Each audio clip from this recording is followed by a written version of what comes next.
After the massacre of Simchat Torah, October 7th, I invited a group of smart young scholars together and said, listen, each of us individually has been studying the Rebbe's guidance on Israel's security for many years now. But now, let's look at the material from a different perspective.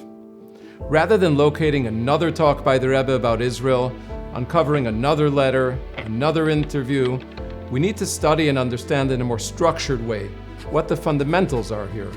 The big picture approach to Israel's peace and security that the Rebbe has been communicating all these years. It was a small distinction, but a very important one. My name is Rabbi Elkanah Shmotkin, and I've been researching and publishing on the Rebbe's approach to Israel's security for 25 years now.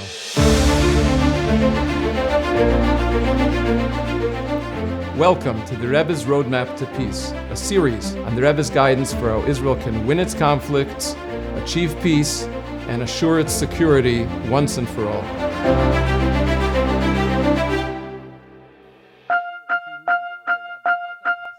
This group of scholars turned into a think tank of sorts, and we dedicated countless hours to study, understand, and argue the Rebbe's approach, Torah's approach, to how Israel can win and have peace long term.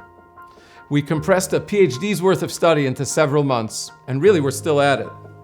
Now, through our journey, we identified a number of very specific and clear strategic principles.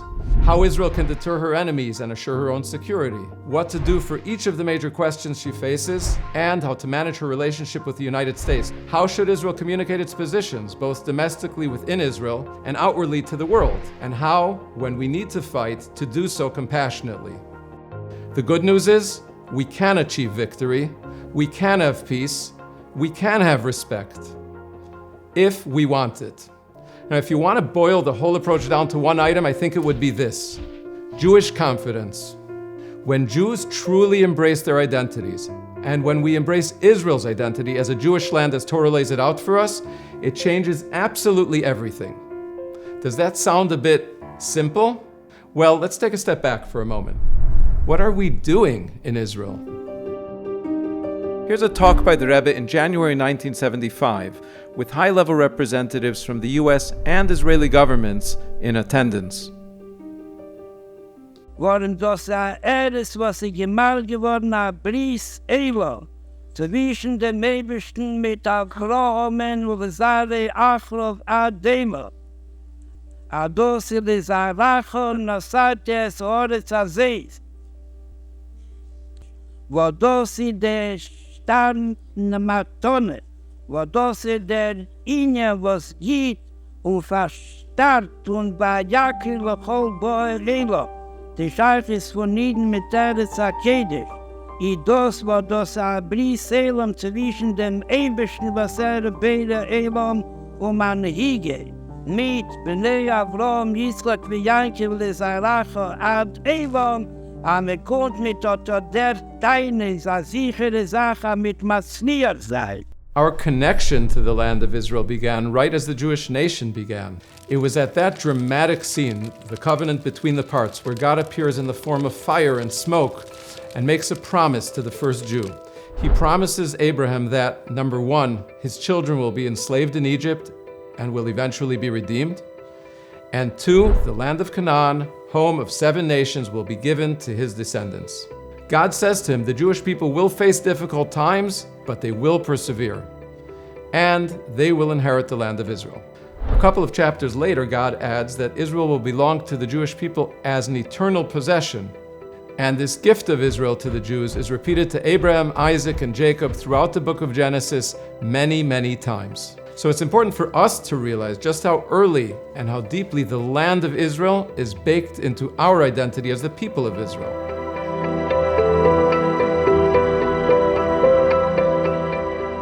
Now, the obvious question is, how will the world respond to this explanation? The answer, the Rebbe says, is to start from the beginning. Literally, the very first verse of the Torah reads, "In the beginning, God created the heavens and the earth." Rabbi Shlomo Yitzchaki, Rashi, is the most prolific and revered commentator on the Torah. He lived in the 11th century. For over 600 years now, Rashi has been the quintessential commentator. He's been teaching Torah to every Jewish man, woman, and child who studies Torah. In his very first entry on Genesis, Rashi asks, the Torah is a book of commandments. Why did God begin with the story of creation rather than the first commandment to the Jewish people? In this 1979 talk, the Rebbe teaches the first Rashi, just as Jewish school teachers have done through the ages. Omer Rabbi Yitzchak, lehoye tzorich lehaschil es hatero, elo ma'achedesh hazeh lochem, shehi mitzvah rishena shenitztavu bo Yisro. Uma tam, posach bibreishis, mishum, keach maisov higid la'ame, los es lahem nachlas gei, sheim yemru umisoelo, leisroi listimaten, shekavashtem arce shivas gei, hein emrim lohem, kol hooret shel HaKadosh Baruch Hu bro kunesono lasher yosher beino, birtzeine nosno lahem, ubirtzeine notlo lahem, nosno lono otos ogige mid. Jewish people finished their journey in the desert. There were 7 nations living in what was then called Canaan. Moses passed away, and led by Moses' successor Joshua, the Jews conquered the land of Israel exactly as God had told them they would 470 years prior. The Rebbe points out that Rashi is telling us straight up that in the future the nations will come along and will lecture us from a perspective of righteousness. Und nicht hast wir schon, sie sagen, als ein Egeda Jesche verkehrt. In der Ruhe steht der Zedek und Jesche, als wie wir Tormen zum Kinavle, bemele Tormen nicht Gesel sein, Tormen nicht zunehmen, auf dem Stikulär, bei dem, was gehört zu der Schäbe ist. Hebt zum Rashi und sagt, Bereiche der Ronexin, aber man soll wissen sein, ab Psag din Beteire, aber man sagt, onlich hat Chile, als es sein, als Amin Zeit. Und nicht mit Sorgen Golui, aber man will etwas zunehmen, man will etwas tun an Navle, sie teilen wie seine verkehrt, mit rechtfertigen Menschen, mit Signon Anoshim Tzadikim, jogt sich nach Scholem, man will darf gescholem.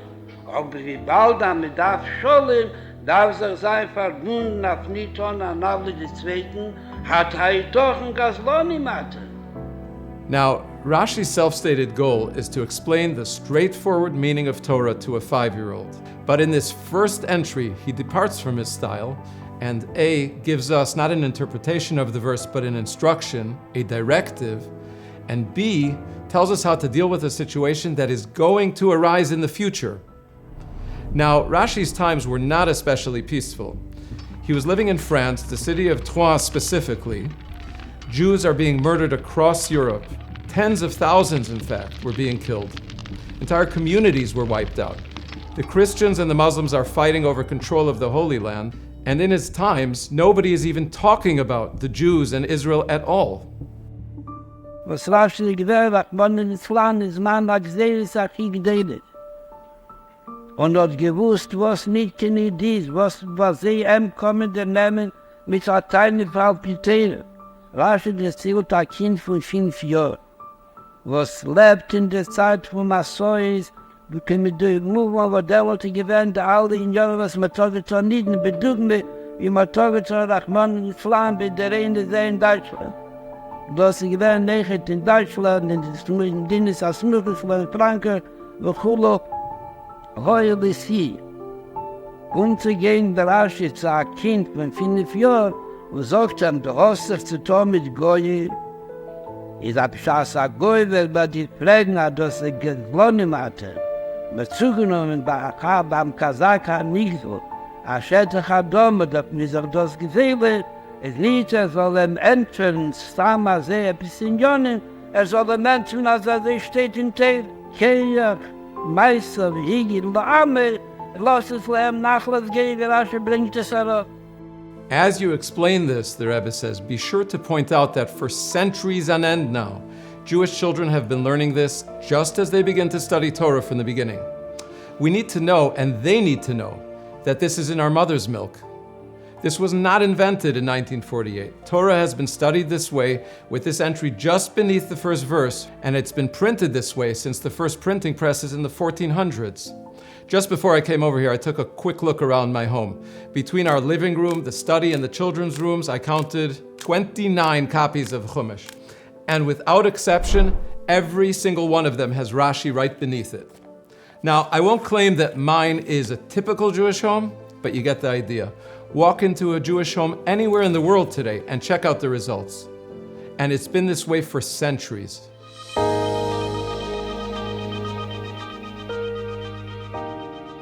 What explanations have we been using?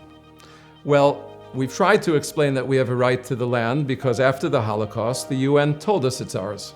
Formally declare Israel admitted to membership in the United Nations. We've tried to cite the British government's 1917 Balfour Agreement declaring a Jewish homeland. Our recent argument has been, look what kind of barbarians we're fighting here. Well, how have all those arguments been working out for us so far? What will work, the Rebbe says, is how about we just try saying the truth? Alle Teils, Schönes und Schönes, was man gekonnt hat und hat nicht geändert.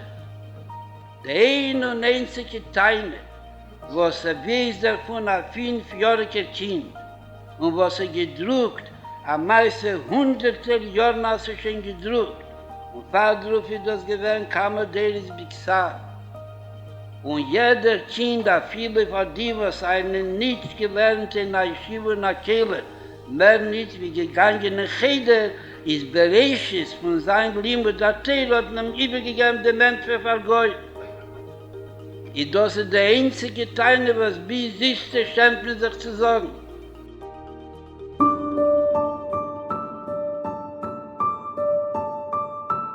But the vast majority of the world hasn't heard of Rashi and might not even believe in the Torah. Don't we need arguments from their world?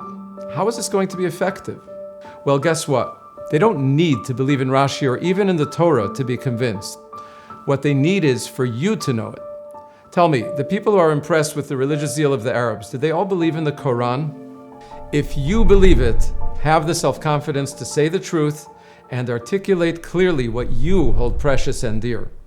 Und auf drauf gucken, Reis Israel, werden jeden anheben erzählen, wo sie trachten, wo Israel verstehen, wie jeder trachten, wenn die Gesetze Israel. Und also Hitler dann reden mit der diplomatischen Loschen und schlagt sich an, öfter wirst bei ihm zunehmen, bei ihnen noch ein Stückchen und noch ein Stückchen. Wo du wird man nicht kein sein. Und mit seinem verschrieben werden an dieser cited creation. Cited creation wie Chulu, sei wie sei gelebt im Niedergott. Nur rechnet, als sagt, dass ein Bepe und nach dem nächsten Achure ein paar Guts, mit Gabe oder Bliebe, und aber redet nicht mit der jüdischen Loschen. Redet auch mit den Loschen, was mit der Esses mir ist. Der Technik ist aber genommen. In private correspondence, the Rebbe explained that this is not important only in order to explain our ownership, and it's not merely a theological argument. It's actually directly connected to security. Zalman Shazar, Israel's third president, was a member of Mapai, Israel's Socialist Party. In this letter from 1969, the Rebbe explains that he feels compelled to write to Shazar on this critical issue because no one else seems to be doing so. Israel's representatives in international forums consistently declare that it is an entity founded in 1948 on territories left by the British, from which the Haganah expelled the Arabs and where the UN permitted it to exist. My reply simply is, not true in the slightest. Israel is not a new entity. Rather, in 1948, a significant part of the land of Israel was liberated. Now, this isn't just semantics, it's a key difference. Putting forth Israel as a state established in 1948 with the approval of the nations of the world constitutes no substantive answer to the claims of the Arabs, the Vatican, the UN, and those Jews who declare that you are thieves for having conquered the lands of other nations. But this argument has been used by those who set Israel's messaging to the international community. It has caused harm in the past, it presently causes harm to the vital interests of the State of Israel, and it has led to many casualties. The fact is that the Jews have returned to the land of Israel, an inheritance with no pause, even when they were forcibly displaced. Now, I do not delude myself into believing that arguments of justice and fairness will prevail in the UN or the Vatican. But the most important factor here is the morale of the youth, including members of the IDF and the students in the United States and elsewhere. I declare once, twice, and 3 times that people who live in Zion live in the land of Israel, a land that is special and unlike any other. It is not merely a country that sits between Syria and Lebanon and Jordan and Egypt.